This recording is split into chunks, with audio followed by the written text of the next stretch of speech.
Next, we're going to go to Deborah. Can you tell us a little bit more about yourself, your experience with the Humanities Reporter Project, and your thoughts on the tools the humanities offer journalists? Sure.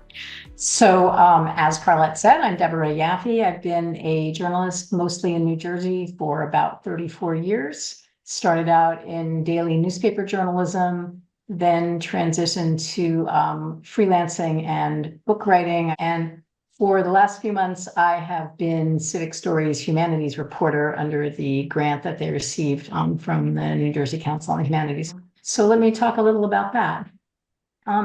So the division of academic disciplines among humanities, social sciences, and natural sciences underpins the curriculum and organizational structure of most colleges and universities. And in that context, it has a certain logic, since these categories roughly correlate with different modes of inquiry.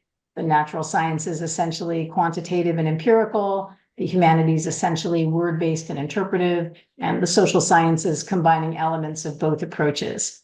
So rather than focusing on the terminology here, I think it's more useful to reflect on the kinds of tools the humanities offer to journalists, how the superpowers of the humanities enrich the work of journalism. There are probably many ways of formulating what those superpowers are exactly, but I'd focus on three things. First, setting events in context, especially historical context. Second, accepting or even embracing ambiguity, uncertainty, and multiple points of view. And third, seeing storytelling, especially about the experiences of individuals, as a valid mode of understanding. Now, I wouldn't say that setting contemporary events in the context of larger ideas and historical movements, or accepting that sometimes no single point of view can be considered definitive, or using individual experiences to illuminate broader themes. I wouldn't say that these approaches constitute something called humanities journalism. I would just call all of this journalism, or at least journalism as it should be practiced when you have the time and the resources to do it right.